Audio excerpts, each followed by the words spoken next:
Good morning बच्चों, आपके अच्छे दिन की शुभकामना के साथ आइए आज का वीडियो प्रारंभ करते हैं। आज का जो वीडियो होगा यह कक्षा 12वीं के लिए होगा और इस वीडियो में हम जो व्यक्तिकरण से संबंधित बेसिक कॉन्सेप्ट थे उसमें यंग्स डबल स्लिट एक्सपेरिमेंट भी था और जो इंटरफेरेंस की घटना थी जिसमें हमने मैक्सिमम और मिनिमम वाली कंडीशन पढ़ी थी, या यूं कहें जो अध्यारोपण का सिद्धांत पढ़ा था उनका प्रयोग करने वाले हैं। सबसे पहले मैं आपको यह बताने वाला हूं कि जो अध्यारोपण की घटना होती है उसमें जब दो या दो से अधिक तरंगें एक साथ एक ही माध्यम में गमन करती हैं तो माध्यम के कुछ बिंदुओं पर प्रकाश की तीव्रता बढ़ जाती है और कुछ बिंदुओं पर प्रकाश की तीव्रता कम हो जाती है। तो सबसे पहले हम यह जान लेते हैं कि जो परिणामी तरंग है उस परिणामी तरंग की जो तीव्रता है उसका एम्पलीट्यूड के साथ क्या संबंध होता है। तो सबसे पहले आप ये समझ लीजिए कि कोई भी तरंग है वह इस फॉर्म में दी जाती है। यहां पर देखिए y is equals to a sin omega t। इसको भी अच्छे से समझ लेते हैं। इसका अर्थ ये हुआ कि कोई तरंग है, उस तरंग का किसी क्षण, मान लीजिए हम कोई भी क्षण देख रहे हैं, यहां पर जो विस्थापन है वो y1 है, यहां पर y लिखा हमने। किसी क्षण जो मैक्सिमम मान होता है, यहां पर देखिए ये है मैक्सिमम मान, इसे हम एम्पलीट्यूड या आयाम कहते हैं, तो ये a है। किसी अन्य क्षण में इस तरीके से y2 है। तो कोई भी क्षण है वो क्षण जो है t है, यानी कि t समय बाद हम देख रहे हैं हमारे पास जो विस्थापन है तरंग का वो a sin ओमेगा t से दिया है। यह एक ज्यावक्रीय फंक्शन है जो कि एम्पलीट्यूड की वैल्यू का मान बताता है, यानी आयाम का मान विभिन्न समयों पर या विभिन्न कालांतरों पर बताता है। कालांतर का अर्थ भी आपको समझाया था। Omega is equals to theta upon t होता है, तो theta is equals to omega t, यानी कि जो ओमेगा टी है वो थीटा का मान है। थीटा का अर्थ क्या हुआ, जब ये तरंग चलती है तो ये अलग अलग कोण अंतरित करती है। जैसे मैक्सिमम एम्पलीट्यूड वाली स्थिति में जो कोण का मान है वो π/2 होता है, अर्थात यहां पर जो वैल्यू होगी वह 90 डिग्री होगी। इस कंडीशन में जो वैल्यू होती है वो पाई होती है, 180 होती है, और यहां पर 2π होती है। तो ये बेसिक कॉन्सेप्ट थे। तो जब मैंने आपको व्यक्तिकरण पढ़ाया था तो दो तरंगें ली थी। एक का जो विस्थापन था वो y1 से दिया था, उसकी वैल्यू थी a1 sin ओमेगा t, और जो दूसरी तरंग थी उसका जो विस्थापन था y2 is equals to a2 sin omega t और प्लस क्या था, फाई था। उसके पश्चात हमने इसको सॉल्व किया। इन दोनों तरंगों से एक परिणामी तरंग बनती है। उस परिणामी तरंग का जो एम्पलीट्यूड हमें प्राप्त हुआ था वो under root a1 square plus a2 square plus 2a1 a2 cos phi हमें प्राप्त हुआ था। यदि यहां पर मैं a स्क्वायर कर दूं तो ये value a1 plus a2 square plus 2a1 a2 cos phi होगी। अब जो परिणामी तरंग होती है उसकी तीव्रता माध्यम के कुछ बिंदुओं पर बढ़ जाती है और कुछ बिंदुओं पर कम हो जाती है। तो सबसे पहले मैं आपको यह बताना चाहता हूं कि जो परिणामी तरंग होती है या कोई भी तरंग है उसकी जो तीव्रता होती है वो हमेशा उसके एम्पलीट्यूड आयाम के अनुक्रमानुपाती होती है, अर्थात I is directly proportional to a square. जो आयाम है आयाम के स्क्वायर के अनुक्रमानुपाती होती है। यहां पर ऐसे लिखने से तीव्रता अनुक्रमानुपाती आयाम का स्क्वायर। इसका प्रयोग करते हुए हम माध्यम के बिंदुओं पर जो मैक्सिमम और मिनिमम वाली कंडीशन है उसका रेशियो फाइंड करने वाले हैं। अब मैंने आपको फिर से कंडीशन बताई थी कि जो फाई है उस फाई की एक कंडीशन होती है जीरो। जीरो का अर्थ होता है कि जो दोनों तरंगे हैं ये माध्यम के कुछ बिंदुओं पर समान कला में एक दूसरे को मिलेंगी, तो इन बिंदुओं पर जो तीव्रता है परिणामी तरंग की वो बढ़ जाएगी, यानी कि उसका जो एम्पलीट्यूड है वो बढ़ जाएगा। तो देखते हैं इस कंडीशन में क्या मिलता है। तो मान लीजिए से मैं a1 कह रहा हूं, a1 square is equals to a1 square plus a2 square plus 2a1 a2, और यहां पर मैंने रखा cos 0। अब आप जानते हैं जो cos 0 की वैल्यू होती 1 होती है, जब मैं यहां पर 1 रखूंगा तो ये फॉर्मूला हो जाएगा a1 square plus a2 square plus 2a1 a2, जो कि a1 प्लस a2 के होल स्क्वायर का फॉर्मूला है, यानी इसे लिखा जा सकता है a1 प्लस a2 का होल स्क्वायर। तो जो मैक्सिमम वाली कंडीशन है, यानी जहां प्रकाश की तीव्रता बढ़ रही है, उनमें एम्पलीट्यूड का जो स्क्वायर है या एम्पलीट्यूड जो है वो बढ़ रहा है। इस कंडीशन में हम इसे कहते हैं आई मैक्सिमम। मैं यहां पर इसे लिख रहा हूं, I maximum is directly proportional to a1 square. ये पहली कंडीशन है। इस कंडीशन में यदि मैं आई मैक्सिमम यहां पर इस प्रोपोर्शनलिटी साइन को हटाऊं तो एक कांस्टेंट k लिख लेता हूं, तो k a1 स्क्वायर आएगा। इसी प्रकार से phi इज इक्वल्स टू 180 अगर लिया जाए, इसका अर्थ ये हुआ कि जो वो दो तरंगे हैं अब वो विपरीत कला में एक दूसरे को मिल रही हैं। इस स्थिति में जो एम्पलीट्यूड होता है परिणामी तरंग का वह घट जाता है, उसका मान कम हो जाता है। तो इस स्थिति को यहां इसी फॉर्मूले में हम रखें, इस वाले फॉर्मूले में, तो देखिए a2 नाम देता हूं इसे, तो वैल्यू क्या हो जाएगी a1 square plus a2 square plus 2a1 a2 cos 180। और आप जानते हैं जो cos 180 की वैल्यू है वो -1 होती है। इस स्थिति में जो a2 की वैल्यू हमें प्राप्त होगी वो a1 माइनस a2 का होल स्क्वायर प्राप्त होगा। तो दूसरी कंडीशन ये प्राप्त हुई, पहली ये है, दूसरी कंडीशन ये है। ये मैक्सिमम के लिए है और ये कंडीशन किसके लिए है? मिनिमम के लिए है। इसे हम कहेंगे I minimum is directly proportional to a2 square. यहां पर भी मैं आई मिनिमम और k कांस्टेंट ही आएगा, क्योंकि जो व्यतिकरण है उसके लिए सारी जो कंडीशंस हैं वो एक जैसी है, माध्यम एक जैसा है, एक ही टाइम पर हम ये देख रहे हैं। तो यहां पर जो कांस्टेंट है वो k ही आएगा, तो यहां पर लिखा जाएगा a2 का स्क्वायर। Equation number 2। अब हमें इन दोनों का रेशियो लेना है, यानी कि I maximum upon I minimum is equals to, देखिए जब हम इसको यूज करेंगे तो k a1 square upon k a2, k से k क्या हो जाएगा? कैंसिल। और जो a1 a2 की वैल्यू है वो यहां से मैं रख दूं, यहां पर थोड़ा सा ध्यान दीजिए, ये स्क्वायर है, यहां पर स्क्वायर भूल गया था लिखना, तो ये वैल्यू हो जाएगी a1 प्लस a2 का होल स्क्वायर अपॉन ये वैल्यू क्या हो जाएगी? a1 माइनस a2 का होल स्क्वायर। तो फाइनली हमने एक फॉर्मूला प्राप्त कर लिया है, I maximum upon I minimum is equals to a1 plus a2 का whole square upon a1 minus a2 का होल स्क्वायर। ये फॉर्मूला सबसे इंपॉर्टेंट था और ये हमने प्राप्त कर लिया है। इससे संबंधित जो न्यूमेरिकल क्वेश्चंस हैं वो बोर्ड एग्जाम में भी पूछे जाते हैं और जो कॉम्पिटिटिव एग्जाम्स होते हैं उनमें भी बहुत ज्यादा पूछे जाते हैं। तो एक जो पहला कॉन्सेप्ट है वो मैंने आपको यहां पर बता दिया। एक और कॉन्सेप्ट की बात कर लेते हैं। जब हम यंग्स डबल स्लिट एक्सपेरिमेंट की बात करते हैं और उसमें जो स्लिट्स लेते हैं, मान लीजिए जो स्लिट्स हैं उनकी चौड़ाई W1 और W2 है। स्लिट से जब ये प्रकाश आगे की ओर बढ़ता है तो उसके बाद माध्यम के विभिन्न बिंदुओं पर ये आपस में व्यतिकरण करता है, यानी कि इंटरफेरेंस की घटना होती है। तो जो पहली तरंग है इससे जो प्रकाश निकलेगा उसकी तीव्रता कितनी होगी? तो उसकी तीव्रता स्लिट की विड्थ पर निर्भर करती है और इस तरीके से निर्भर करती है, I1 is directly proportional to W1।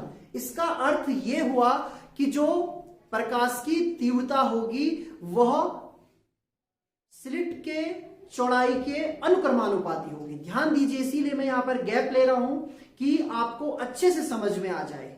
जो तरंग की तीव्रता होगी, इंडिविजुअल तरंग की बात हो रही है, जो पहली तरंग है और दूसरी तरंग है, उनकी जो तीव्रताएं होंगी वो क्रमशः उन स्लिट्स की चौड़ाई के अनुक्रमानुपाती होगी। तो ये हो गया और दूसरी के लिए कंडीशन आ गई ये।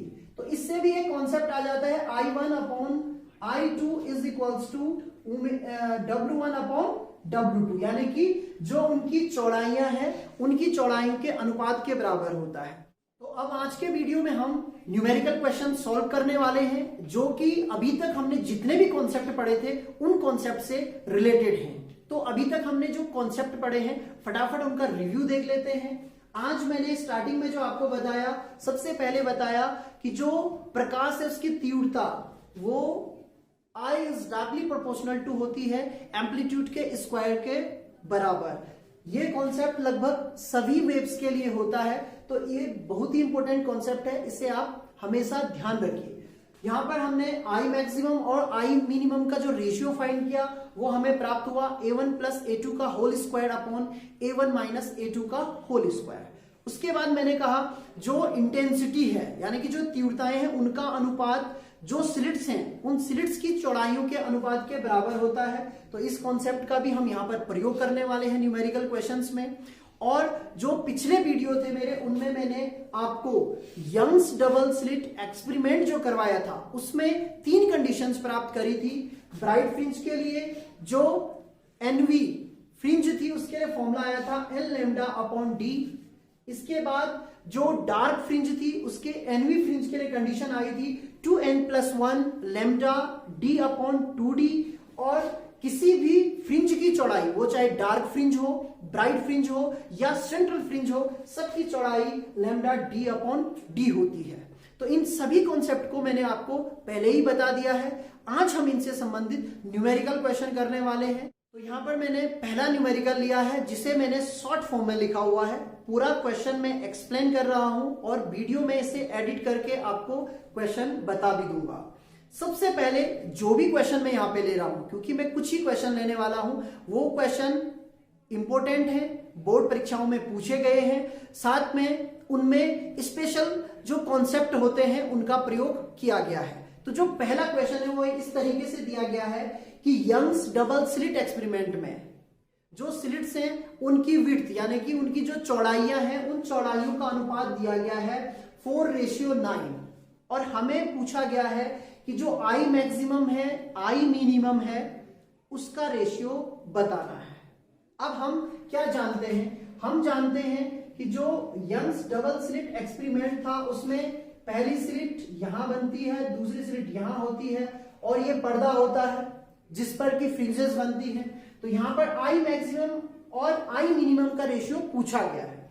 जो विड्थ है उनका रेशियो इस तरीके से दिया गया है 4:9। अब जब आप क्वेश्चन करते हैं तो हमेशा यह ध्यान दीजिए कि इनपुट क्या है। इनपुट हमारे पास केवल ये है, इसके पश्चात कड़ियां जोड़िए कि इस इनपुट से संबंधित हमें क्या नॉलेज है। तो हमने एक और चीज पढ़ी थी कि जो विड्थ का रेशियो है वह इंटेंसिटी के रेशियो के बराबर होता है। यानी कि जो 2 तरंगें प्रयोग हो रही होंगी इन सोर्सेस से, यानी कि ये पहला सोर्स बन जाता है, ये दूसरा सोर्स बन जाता है, इनमें जो इंटेंसिटी प्रयोग हो रही होगी वो I1 और I2 है। तो यहां पर हमें प्राप्त हो जाता है 4/9 यानी I1/I2 की वैल्यू 4/9 हमें प्राप्त हो चुकी है। उसके पश्चात फिर हम ये देखते हैं कि जो I1 है और I2 है इनके मान क्या होंगे। फिर कड़ी जोड़ते हैं, I is directly proportional to A square, तो इसका अर्थ ये हुआ I1 is directly proportional to A1 square, I2 is directly proportional to A square. फिर जब हम इनका रेशियो फाइंड करेंगे यानी I1/I2 फाइंड करेंगे तो यहां पर वैल्यू हो जाएगी A1 square upon A2 square. अब देखिए I1/I2 हमें प्राप्त है, इस वैल्यू को यहां पर रख देते हैं, ये वैल्यू है 4/9। तो 4/9 ये वैल्यू है, यहां पर A1 A2 फाइंड करना है तो A1/A2 इज इक्वल्स टू हो जाएगा 2/3। अब हम यहां पर से चाहे तो A1/A2 के रहने दें या चाहे तो जो A1 की वैल्यू है उसे प्राप्त कर ले, तो A1 इज इक्वल्स टू हो जाएगा 2A2/3। अब हमने एक कंडीशन फाइंड कर ली है। अब चलते हैं जो हमें प्राप्त करना है I maximum upon I minimum. I maximum upon I minimum क्या होता है, सबसे पहले इसका फॉर्मूला लिखते हैं और उसके पश्चात इस वैल्यू का हम प्रयोग करेंगे।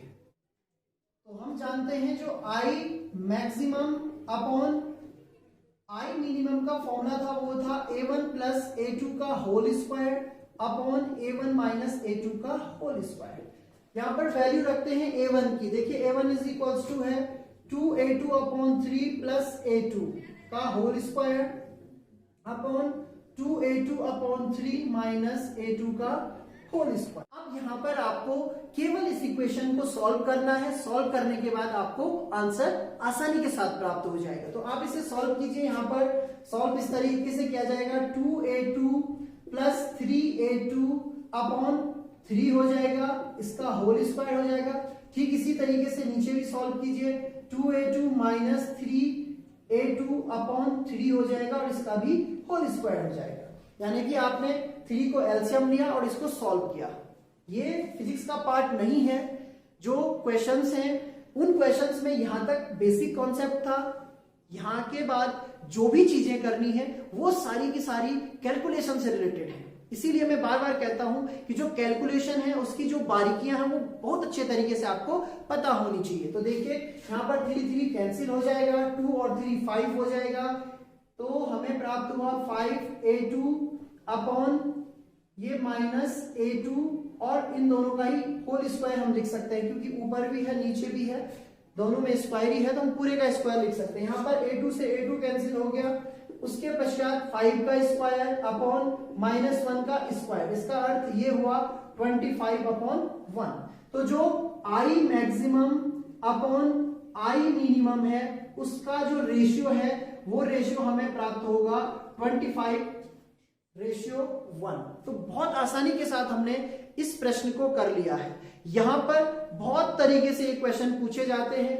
कभी विड्थ दे दी जाती है, कभी I1 I2 का रेशियो दे दिया जाता है, कभी A1 A2 का रेशियो दिया जाता है। सब में इसी तरीके से आपको करना है। जब जो इनपुट दिया है उस इनपुट को ध्यान में रखते हुए आप इन फॉर्मूलों का प्रयोग करके ये वैल्यूज फाइंड कर सकते हैं। कई बार क्वेश्चन में I maximum upon I minimum दिया जाता है, उसे भी आप आसानी के साथ सॉल्व कर सकते हैं। उसे सॉल्व करने के लिए आपको यहां से उल्टे से स्टार्ट करना है।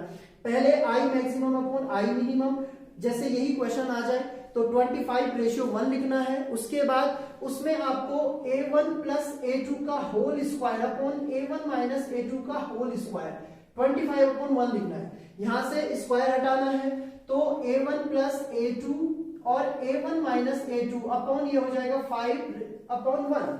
ये वैल्यूज आपको करनी है। उसके बाद आपको A1 A2 के लिए इक्वेशन बनानी है और A1 A2 में इसी तरीके का एक संबंध बनाना है जो संबंध मैंने जैसे यहां पर लिखा हुआ था। फिर आप आसानी के साथ क्वेश्चन को कर सकते हैं। तो पहले टाइप का जो क्वेश्चन था वो मैंने आपको करवा दिया है। अब एक दूसरे तरीके का क्वेश्चन हम यहां पर ले लेते हैं।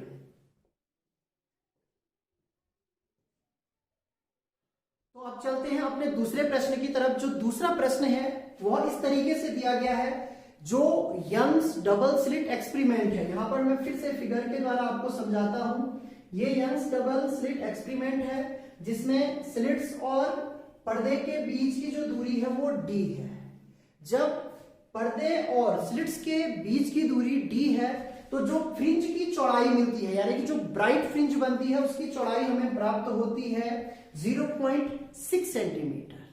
इसके पश्चात हमने क्या किया, जो पर्दा था उस पर्दे को ठीक यहां बीच में ले आए। पहली कंडीशन के लिए एक और चीज दी गई है कि हमने यहां पर जो प्रकाश प्रयोग किया उसकी जो वेवलेंथ थी वो 4800 एंगस्ट्रॉम थी। सेकेंड कंडीशन में हम क्या कर रहे हैं, यहां जो पर्दा है उसको ठीक आधी दूरी पर रख रहे हैं, यानी कि जो दूरी है अब वो d/2 हो चुकी है। स्लिट्स के बीच की जो डिस्टेंस है यानी जो स्मॉल d था वो दोनों कंडीशन में एक ही है। जो दूसरी कंडीशन है उसमें जो फ्रिंज की चौड़ाई है वो फ्रिंज की चौड़ाई अब हमें इतनी प्राप्त हो रही है। बीटा डैश से इसको मैंने दिखाया हुआ है 0.45 सेंटीमीटर। अब इस क्वेश्चन को करना है तो सबसे पहले आपको यह समझना है कि हमारे पास इनपुट क्या है। इनपुट क्या क्या है हमारे पास, बीटा दिया हुआ है और वेवलेंथ दी गई है। अब जब बीटा दिया है तो बीटा के लिए फॉर्मूला क्या होता है ये हमें पता होना चाहिए। तो बीटा इज इक्वल्स टू होता है लैम्डा d अपॉन डी। यहां पर हम एक और चीज देखें, ये पहली कंडीशन है। इस कंडीशन से और जो दूसरी कंडीशन है, दूसरी कंडीशन में हमारे पास नई विड्थ आएगी जिसको हम बीटा डैश लिख रहे हैं। यहां पर जो लाइट होगी उस लाइट की जो वेवलेंथ होगी वो भी नई हो जाएगी, तो यहां पर मैं लैम्डा डैश लिख रहा हूं। जो d है, d की जो वैल्यू है वो d/2 हो जाती है, लेकिन जो स्मॉल d है, जो स्लिट्स हैं उन स्लिट्स के बीच की जो डिस्टेंस है वो परिवर्तित नहीं होती है। अब सबसे पहले यह समझ लेते हैं कि हम किसी भी न्यूमेरिकल क्वेश्चन को करने के लिए प्रोग्रामिंग कैसे करते हैं। जो इनपुट था उस इनपुट से मैंने इस तरीके की सिचुएशंस क्रिएट कर ली है। हम देखते हैं जो दोनों सिचुएशन है, पहली सिचुएशन में भी डी और डी है, डी और डी है, जबकि बाकी वैल्यूज चेंज हो रही है।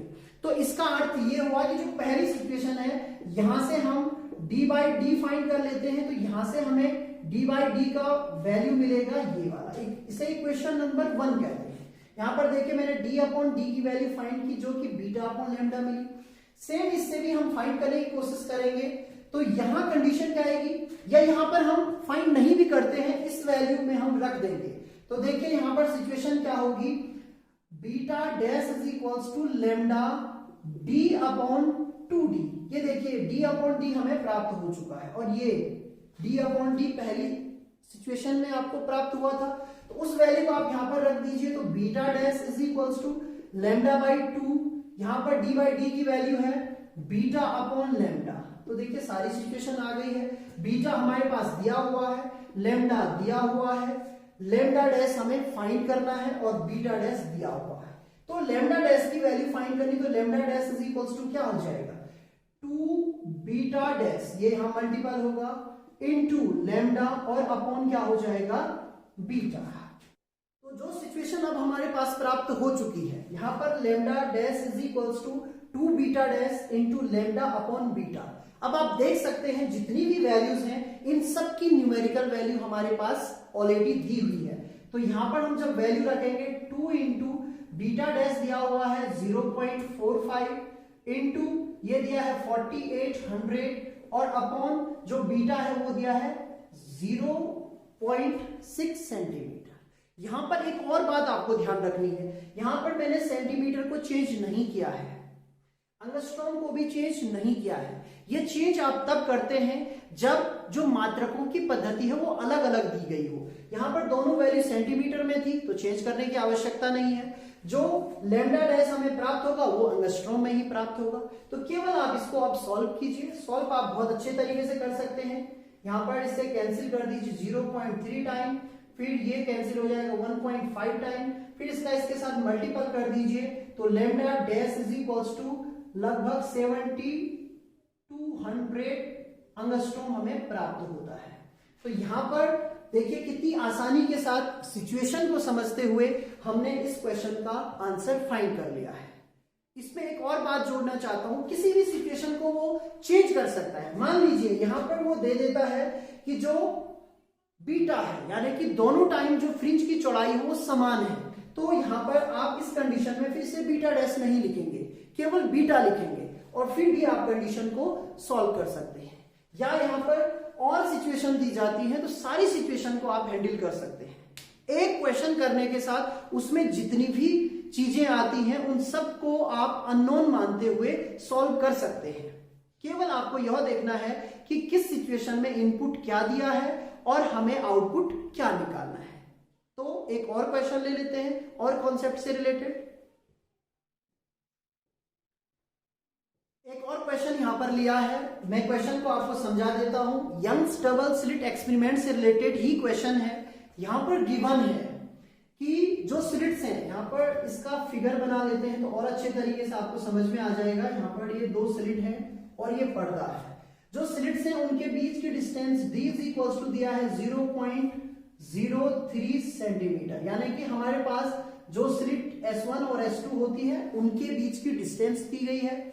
साथ में यहां जो कैपिटल D होता है उसकी वैल्यू दी गई है 1.5 मीटर, यहां से लेकर यहां तक, यानी स्लिट से लेकर जो पर्दों के बीच की डिस्टेंस होती है वो गिवन है। सिचुएशन क्या दी है, हम जानते हैं कि यहां पर ठीक सेंटर पर ये सेंटर पॉइंट होता है, इस सेंटर पॉइंट पर एक सेंट्रल ब्राइट फ्रिंज बनती है। सिचुएशन दी गई है कि जो सेंट्रल ब्राइट फ्रिंज है उससे चौथी ब्राइट फ्रिंज की जो डिस्टेंस है वो 1 सेंटीमीटर है। तो हम जानते हैं यहां से y डिस्टेंस पर कोई बिंदु P होता है और उस P बिंदु पर कोई ब्राइट फ्रिंज बनती है। तो वो ब्राइट फ्रिंज की कंडीशन दी गई है y4। तो और इस कंडीशन में आपको यहां पर जो सिचुएशन दी गई है, जो सेंटर पॉइंट होता है उससे जो P बिंदु है, यानी कि वहां P बिंदु पर चौथी ब्राइट फ्रिंज बन रही है और उस ब्राइट फ्रिंज और जो सेंटर पॉइंट है उसके बीच की जो डिस्टेंस है वो 1 सेंटीमीटर दी गई है। तो अब सबसे पहले आपको इसी को इनपुट बनाना है। हम क्या जानते हैं? हम जानते हैं कि जो yn होता है उसकी वैल्यू होती है ब्राइट फ्रिंज के लिए। कंडीशन ये भी ध्यान रखनी है, डार्क के लिए अलग कंडीशन है और ब्राइट के लिए अलग कंडीशन है। तो यहां पर जो ब्राइट की कंडीशन है वो है n lambda d upon d।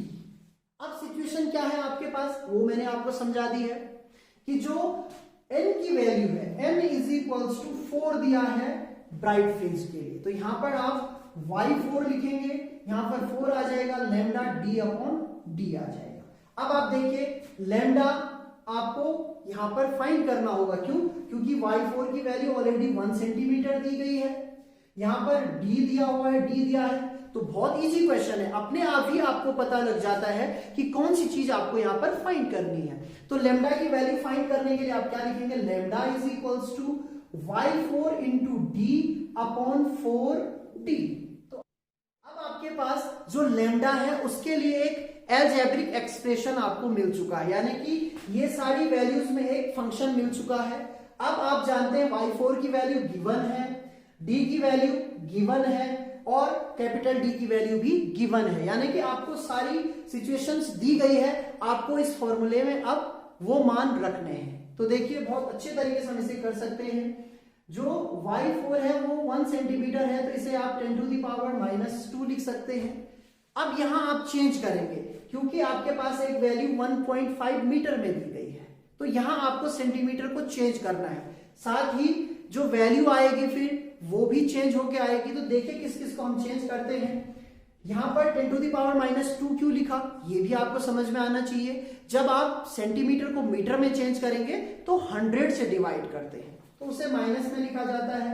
जो स्मॉल d है उसकी वैल्यू दी गई है 0.03 इंटू 10 टू द पावर -2, यहां भी सेंटीमीटर में दी गई है, तो यहां पर -2 और लिख देंगे आप। इसी तरीके से 4 अपॉन 1.5 हो जाएगा, ये मीटर में है तो इसे आप चेंज नहीं करेंगे। इसके पश्चात क्या होगा, देखिए -2 पावर हमेशा ऐड होती है, तो यहां पर 1 into 0.03 into 10 to the power -4 हो जाएगा, 4 इंटू 1.5। वैसे इस कैलकुलेशन को बताने की आपको बिल्कुल भी आवश्यकता नहीं है, लेकिन फिर भी आप समझ लीजिए। फिर यहां पर देखिए पॉइंट के बाद 2 प्लेस है, तो इसे भी आप 10 टू द पावर -2 लिखेंगे। तो सिचुएशन क्या हो जाएगी, 1 into 3 into 10 to the power -4 है, 2 यहां से आएगा तो -6 हो जाएगा। अब देखिए 4 इंटू 1.5, अब इससे इसको कैंसिल कर दीजिए 2 टाइम, 2 से इसको कैंसिल कर दीजिए 2 टाइम। अब 1/2 हुआ तो 1/2 से 0.5, तो सिचुएशन क्या मिली है 0.5 इंटू 10 टू द पावर -6, और इसको ऑल सॉल्व करेंगे तो लैम्डा इज इक्वल्स टू हो जाएगा 5 into 10 to the power -7 metre, या इसको आप 5000 एंगस्ट्रॉम भी कह सकते हैं। तो दूसरी जो सिचुएशन दी थी बहुत इजी सिचुएशन थी, उससे संबंधित क्वेश्चन को आपने इस तरीके से सॉल्व कर लिया है। एक और प्रश्न लेते हैं जो कि बहुत ही महत्वपूर्ण है और नई सिचुएशन इसमें मैं ले रहा हूं, इसके द्वारा आप एक ऐसा प्रश्न सीख लेंगे जो कि बहुत बार प्रतियोगी जो परीक्षाएं होती हैं उनमें पूछा गया है। ये जो प्रश्न है बहुत ही महत्वपूर्ण है, मैं प्रश्न को एक्सप्लेन कर देता हूं क्या प्रश्न में पूछा गया है। सबसे पहले प्रश्न दिया गया है कि यंग्स डबल स्लिट जो एक्सपेरिमेंट था उसमें जब हमने 6000 एंगस्ट्रॉम की वेवलेंथ का प्रकाश लिया, यानी कि जब हम प्रयोग करते हैं उस प्रयोग में हमने जो प्रकाश प्रयोग किया उसका जो तरंग दैर्ध्य था वो 6000 था, तब हमें जो फ्रिंज मिली उस फ्रिंज की जो चौड़ाई थी वो 2.0 mm प्राप्त हुई। उसके बाद हमने जो एपरेटस था, मानो वो पूरा एक एपरेटस है, उपकरण है, उस एपरेटस को हमने एक लिक्विड में डुबो दिया। जो लिक्विड है उस लिक्विड का जो रिफ्रैक्टिव इंडेक्स है वो 1.33 है। तब हमारे पास जो फ्रिंज बनेगी, अब जो नई फ्रिंज बनेगी, क्योंकि लिक्विड में डालने के पश्चात उसमें कुछ ना कुछ चेंजेस आएंगे। तो जो नई फ्रिंज बनेगी उसकी चौड़ाई कितनी होगी, ये क्वेश्चन मार्क है। मैं फिगर के द्वारा भी इसे आपको समझाने की कोशिश करता हूं। ये एक्सपेरिमेंट है, यहां पर d डिस्टेंस थी, इनके बीच की दूरी d थी, यहां पर स्लिट 1 थी, स्लिट 2 थी। यहां जो भी फ्रिंज बनी वो बीटा बनी और बीटा की वैल्यू 2.0 mm हमको प्राप्त हुई।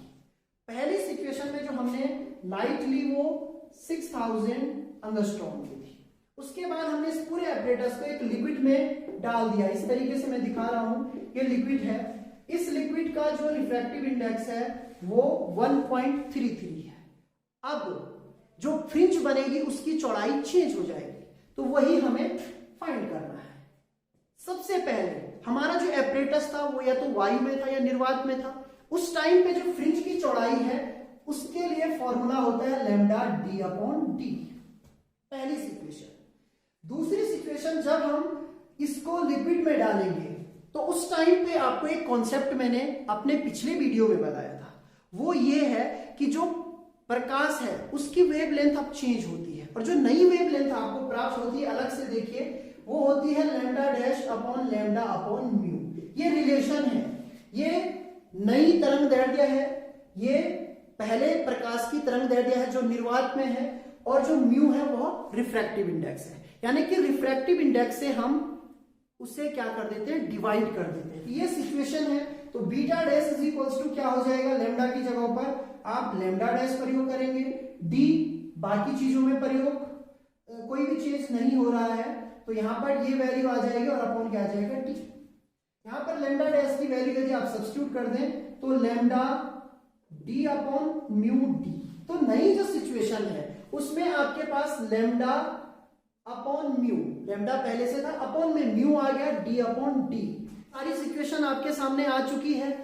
एपरेटस पहले वायु में था, फिर हमने लिक्विड में डाला, लिक्विड में डालने के बाद ये फॉर्मूला हो जाता है, पहले ये फॉर्मूला था। दोनों बार आपको एक चीज दिख रही है, D upon D, D upon D. इसी तरीके का प्रश्न मैंने थोड़ा देर पहले भी आपको करवाया था। तो इसका अर्थ ये हुआ कि यहां से हम d बाई डी की वैल्यू फाइंड करेंगे जो कि बीटा अपॉन लैम्डा हमें प्राप्त होगी। और इस सिचुएशन में यानी कि जो सेकंड कंडीशन है, इसे इक्वेशन नंबर 1 और इक्वेशन नंबर 2 मान लेते हैं। इक्वेशन नंबर 2 में हम d बाई डी की वैल्यू पुट कर देंगे, तो देखिए हमें क्या प्राप्त होगा, हमें प्राप्त होगा beta dash is equals to lambda by mu, और यहां पर हो जाएगा बीटा बाई लैम्डा। तो सिचुएशन कितनी इजी हो गई, लैम्डा से लैम्डा कैंसिल हो गया और बीटा अपॉन म्यू, यानी कि सॉल्व करने के लिए भी केवल बीटा अपॉन म्यू बचा। तो बीटा की वैल्यू कितनी है, देखिए ये है 2.0। आप चाहे तो mm में रख लीजिए, बाद में आपका जो आंसर है वो भी mm में आएगा, या चाहे तो 10 टू द पावर -3 इसको लिख लीजिए। म्यू क्या है 1.33। तो जब आप इसको सॉल्व करते हैं ये लगभग 1.5 mm आपको प्राप्त होगा, और इसे आप लिख सकते हैं 1.5 into 10 to the power -3 metre.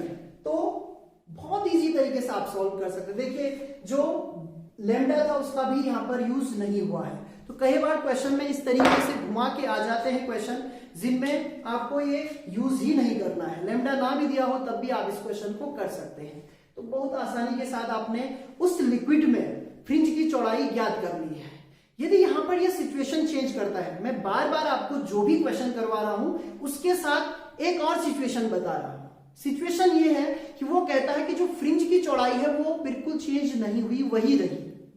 तो जो प्रकाश की तरंग दैर्ध्य है यानी कि जो लैम्डा है उसमें क्या अंतर आता है, या नई तरंग दैर्ध्य क्या प्राप्त होती है, तो उसे भी आप सॉल्व कर सकते हैं। मैंने कहा था जो नई तरंग दैर्ध्य है वो लैम्डा अपॉन ये होती है। इस कंडीशन को भी आप यहां पर सॉल्व कर सकते हैं।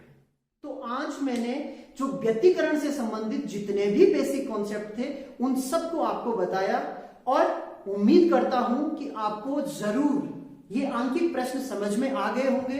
ये आंकिक प्रश्न हमेशा बोर्ड परीक्षाओं में पूछे जाते हैं, या जो प्रतियोगी परीक्षाएं होती हैं उनमें जरूर इस टॉपिक से क्वेश्चन पूछे जाते हैं। तो उम्मीद करता हूं कि जरूर आपको ये क्वेश्चन समझ में आ गए होंगे। इनसे संबंधित बाकी क्वेश्चन भी आप करिए, सिचुएशंस को अच्छे से समझिए, आप कर पाएंगे।